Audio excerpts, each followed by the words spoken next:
Ada apa dengan KPK? Selain tersangka tak ditahan, Ridwan Kamil juga belum dipanggil. Penuntasan kasus iklan BJB yang terindikasi korupsi sampai sekarang oleh Komisi Pemberantasan Korupsi, KPK, jalan di tempat. Bahkan KPK terkesan bermain pencitraan dalam penuntasan kasus iklan BJB. Sedikit hilang dari perhatian publik, KPK mencicil mengeluarkan inilah, itulah. Sehingga publik bertanya-tanya ada apa di balik pengungkapan skandal iklan BJB? Bahkan tidak ada pengembangan terbaru dari kasus ini, kata Aid M. Sumarna, Ketua LSM Trinusa Jabar kepada Kabar Sunda, Kamis, 6 November 2025. Menurut Aid, perkara pokok justru dikesampingkan oleh KPK, tapi bukan perkara pokok dalam kasus dugaan korupsi iklan BJB Lisa Mariana dan Ilham Akbar Putra malah dibesar-besarkan.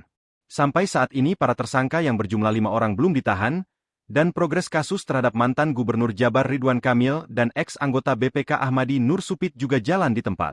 Mengapa RK belum ditahan? Tandas Aid. Aid menambahkan, pihaknya tetap mengawal kasus ini, bahkan mendesak KPK tidak berlama-lama dalam menuntaskan dugaan korupsi iklan Bank BJB. Kasus dugaan korupsi dana iklan di Bank BJB kembali kami pertanyakan kepada KPK. Kita mendesak KPK untuk segera memberikan kejelasan atas penanganan perkara yang disebut-sebut melibatkan Ridwan Kamil, tegasnya. Publik berhak tahu mengapa hingga kini Ridwan Kamil belum pernah dipanggil atau diperiksa oleh KPK, padahal dugaan keterlibatannya telah beredar luas sejak awal kasus ini mencuat. Ada kesan tebang pilih dalam penegakan hukum. Ketika nama besar disebut, prosesnya seolah berjalan di tempat, tuding Aid. Trinusa menilai, dugaan korupsi dana iklan Bank BJB bukan perkara kecil. Dana publik yang dikelola bank daerah itu seharusnya digunakan untuk memperkuat ekonomi masyarakat, bukan untuk kepentingan politik atau pencitraan pejabat. Kita tidak ingin Bank BJB berubah fungsi menjadi mesin politik bagi pejabat daerah. Transparansi harus ditegakkan, ujar Aid.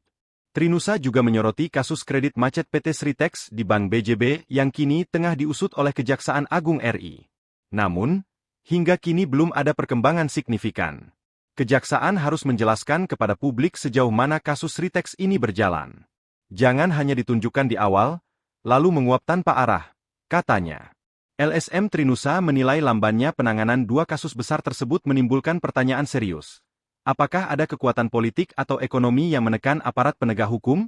Dalam pandangan Aid, diamnya lembaga penegak hukum justru merusak kepercayaan publik terhadap sistem peradilan. Ketika rakyat sudah pesimis pada hukum, yang runtuh bukan hanya keadilan, tapi juga moral bangsa, tambahnya dengan nada keras. Sebagai organisasi masyarakat yang fokus pada pengawasan publik dan pemberantasan korupsi, Trinusa menegaskan akan terus mendorong transparansi dan akuntabilitas di sektor perbankan daerah. Bank BJB bukan milik elit, tapi milik rakyat Jawa Barat. Kami akan kawal sampai tuntas, pungkas Aid. Catatan LSM Triga Nusantara Indonesia, Trinusa, Dewan Perwakilan Daerah Jawa Barat. Kasus dugaan korupsi dana iklan Bank BJB dan kredit bermasalah PT Sritex menjadi ujian bagi integritas lembaga hukum di Indonesia. Jika penegakan hukum kembali tersandera oleh kepentingan politik, maka pesan yang sampai ke publik hanya satu. Hukum belum berpihak kepada keadilan, melainkan kepada kekuasaan.